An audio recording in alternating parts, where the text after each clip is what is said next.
अक्सर अपने राजनीतिक बयानों के चलते दूसरे नेताओं को असहज करने वाले पूर्व मुख्यमंत्री हरीश रावत इस बार स्थायी राजधानी के बयान पर कई नेताओं के निशाने पर आ गए हैं और निशाने पर भी ऐसे के जो एक वक्त में हरदा के करीबियों में से एक हुआ करते थे, मंत्री सुबोध उनियाल। जी हां, मंत्री सुबोध उनियाल उनकी उम्र और मानसिक संतुलन पर टिप्पणी कर बड़े बड़े बयान दे रहे हैं। इसके बाद दोनों ही नेताओं के बीच अब जुबानी जंग छिड़ती नजर आ रही है। ये रिपोर्ट देखिए। उत्तराखंड की राजनीति में बयानबाजी एक आम सी बात है। नेताओं की तरकश से शब्दों के तीर कभी पार्टी को असहज करते हैं तो कभी प्रदेश की सियासत को, लेकिन नेता फिर भी एक दूसरे पर बयानों की बौछार करने से पीछे नहीं हटते।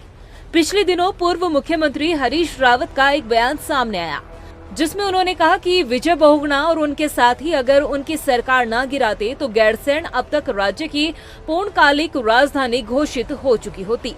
हरदा के इस बयान के बाद बीजेपी ने बयानबाजी की रणभूमि में एंट्री मारी और मंत्री सुबोध उनियाल ने कहा कि हरीश रावत का मानसिक संतुलन ठीक नहीं है, जिसके बाद हरदा और कैबिनेट मंत्री सुबोध उनियाल के बीच जुबानी जंग छिड़ गई।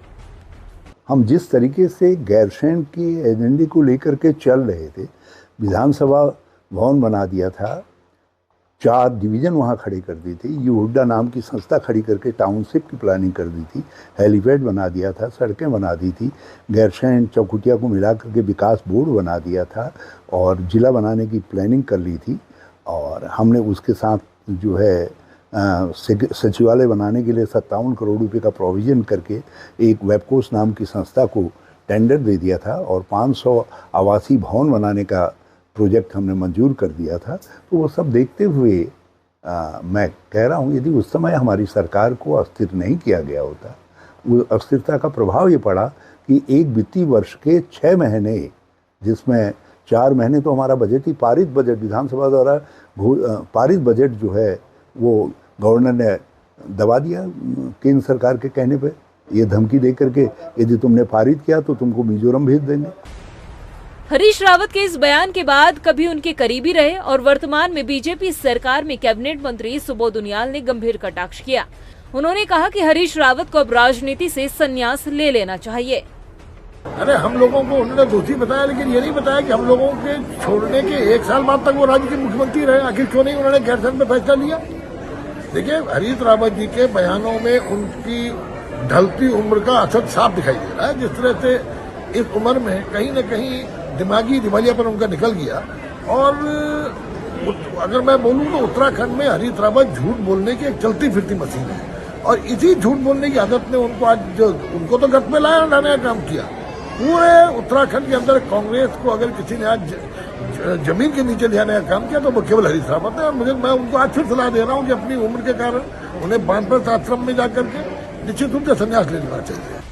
वहीं मंत्री सुबोध उनियाल द्वारा हरदा की उम्र और मानसिक संतुलन के साथ राजनीति से संन्यास को लेकर की गई टिप्पणी पर हरदा ने चुटकी ली। हरदा ने कहा कि इससे पहले भी कई लोग इस तरह की आकांक्षा पाल चुके हैं, जिनमें से कुछ बीजेपी में चले गए और कुछ लोग ऊपर चले गए। बहुत कई लोग इससे पहले भी इस तरीके की आकांक्षा पाल चुके हैं। कुछ लोग जो है भाजपा में चले गए हैं ऐसी आकांक्षा पालने वाले, कुछ लोग ऐसी आकांक्षा पालने वाले ऊपर भी चले गए हैं। तो ये तो बहुत लोगों की आकांक्षा रही। वहीं कैबिनेट मंत्री सुबोध उनियाल ने हरीश रावत पर तीखा पलटवार करते हुए कहा कि उम्र के हिसाब से पहले ऊपर जाने का समय हरीश रावत का है, बाकी भगवान के ऊपर है। रावत जी के बारे में मैंने आपसे कहा ना, मैं बहुत पहले कह चुका हूँ कि उनकी प्रासंगिकता भी खत्म हो गई है, उम्र का असर है। उनके बारे में कुछ कहना गलत है। बुजुर्ग आदमी है, बुजुर्ग आदमी, घर में बुजुर्ग लोग भी कई आप देखते हैं, आपके घर में बुजुर्ग होंगे, बुजुर्ग एक उम्र में आने के बाद बड़बड़ाने लगते हैं। अब घर में बुजुर्ग का सम्मान होना चाहिए। अब उनकी बातों का जवाब क्या दिया जाए? सर, उनका कहना है कि ऐसी आकांक्षा रखने वाले भाजपा में चले गए या ऊपर चले गए। अब बेचारे ऊपर जाने का समय तो उनका है, समय उम्र के हिसाब से जो सही रास्ता प्रभु ने दिया है तो उस हिसाब से तो हम सबसे पहले हरीश रावत जी को जाना है, बाकी तो ऊपर वाले की इच्छा। गैरसैंण का मुद्दा प्रदेश में राजनीति का केंद्र बना रहता है, लेकिन इस बार गैरसैंण राजनीतिक दलों के नेताओं ने इसे हादसे पर खड़ा कर दिया है। गैरसैंण में सत्र के बाद से प्रदेश की सियासत में जुबानी जंग छिड़ी हुई है और जुबानी जंग भी ऐसी जिसमें शब्दों की मर्यादा का ख्याल भी नहीं रखा जा रहा है। रफ्तार मीडिया के लिए देहरादून से सुशांत सिंह की रिपोर्ट।